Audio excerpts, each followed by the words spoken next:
Hey guys, so I'm going to show you a video that I shot a while ago, and I have to apologize. I filmed it, never once looking at the footage until I was done, and I had no idea how terrible the audio was.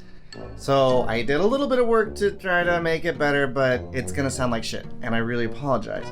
Now if you're wondering why is that going to sound bad if this sounds good, I'm obviously filming this part way later. Good news is I did do a really cool thing, and I got myself one of these little handy dandy, oh I have to get really close, Deity D4 Pros. Now sadly this is only a temporary loan because I need to shoot some content for it, but the thing I'm excited about is you can still hear me when I do this because it picks up on the front and the back, so it's perfect for us guys that want to film stuff and talk about it, but also need to flip around and talk to the camera. You could also plug a lav into it, so that's really groovy. But it's nice to be able to go from this to this to this to this. Yeah. Anyway, so again, my apologies. Sorry about that. If you can make it through these next two videos, I appreciate it. I promise things will be better from here. Until the D4 Pro actually comes out in earnest, I've got a little shitty knockoff that will have to do the job. It's obviously not, dual featured like this guy, but what are you gonna do? Thanks.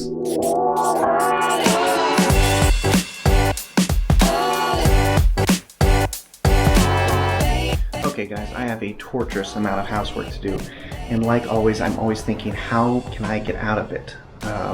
Well, one of the first things that came to mind is not too long ago, I was with the Indy Mogul crew and we did this awesome video on how to shoot interviews. If you haven't seen it, you should go check it out. My only caveat is I wish we mentioned to put makeup on the talent, but there's a lot to do when you're recording something like that, so I have to forgive myself.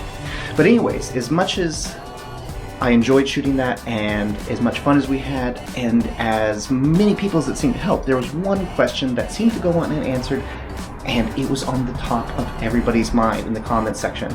So what we're gonna do is we're gonna set up some sound blankets, and that's gonna really dampen the room and kind of keep the audio from just bouncing around all in the room. Of course, that's how to get $8 sound blankets, because if you know a little bit about these sort of things, that's a very crazy price. So today I wanted to show you how I want to tackle getting $8 sound blankets. Okay guys, forgive the mess, but we are on our way now. So what we are doing is we are heading out to one of my favorite repositories for inexpensive tools and items that can be extremely useful if you're a home handyman or a filmmaker. They do sell a lot of items of questionable quality that will last you a very long time, all of them being extremely inexpensive. So let's see what we can find. Heaven. Because I've always been somebody who likes to tinker around with things. Oh my god. Okay, so you guys. So I was gonna show you how to get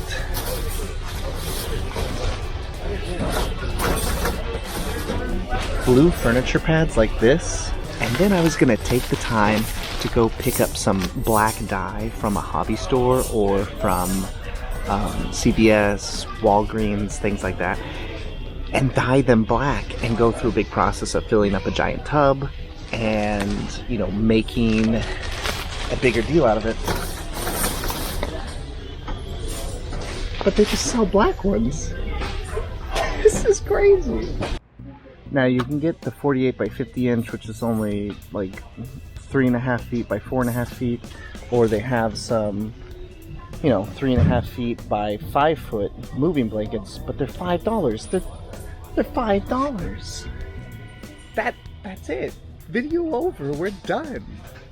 Happy birthday. Okay, so I have to slow down for a second because I got really excited by the fact that they had black ones.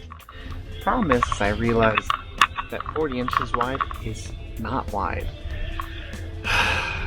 So admittedly you could hang them around and do different things with them, but you need bigger. It's just gotta be something like these guys over here, the 72 inch by 80 inch. I mean, that's right. That's a good size. And they don't make that in black. So the original idea I had for the video can still go. What I wanted to do was get blue ones and dye them black.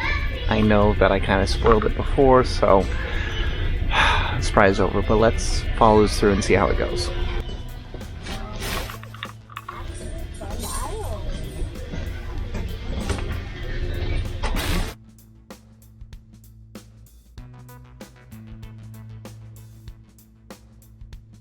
Okay, so we've got a Michael's, a Ross, and a Walmart all together. We're definitely gonna find what we need.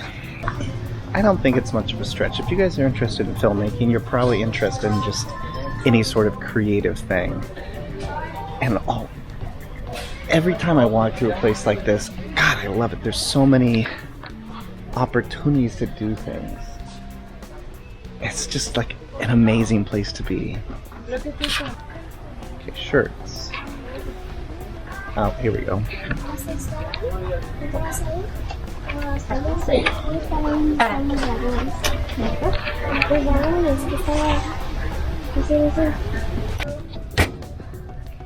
at this big bitch.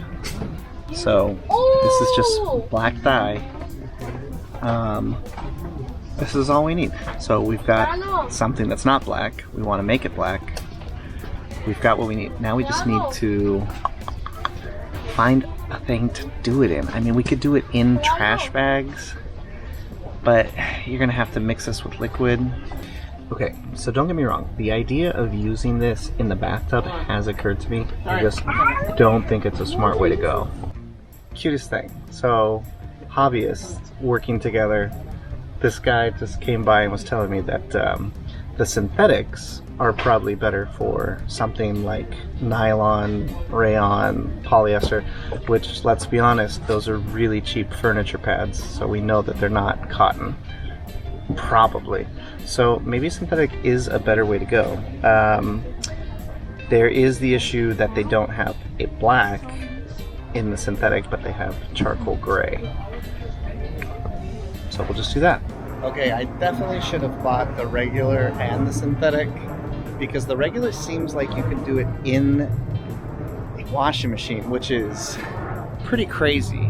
I mean, that would definitely make things easier, and I live in an apartment, so it's not my washing machine if things go wrong, but I don't know, we'll see. So this says it needs to be a pretty hot little bath that the fabric goes in to make it work. I can't do this on a stove, not with the size of material that I'm trying to dye. So for us, we're going to do a little test and see if we can make it work in a washing machine.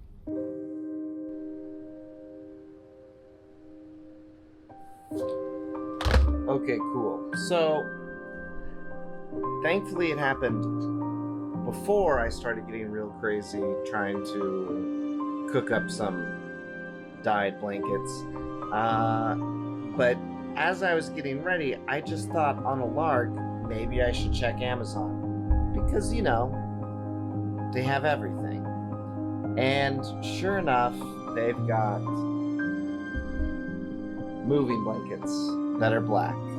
Best part is you can buy some really nice one, 65 pounds per dozen, you know, like they're heavy duty. And you can buy heavier duty. You can do 90 pounds. Or you can do thinner ones like we got, like 35 pounds.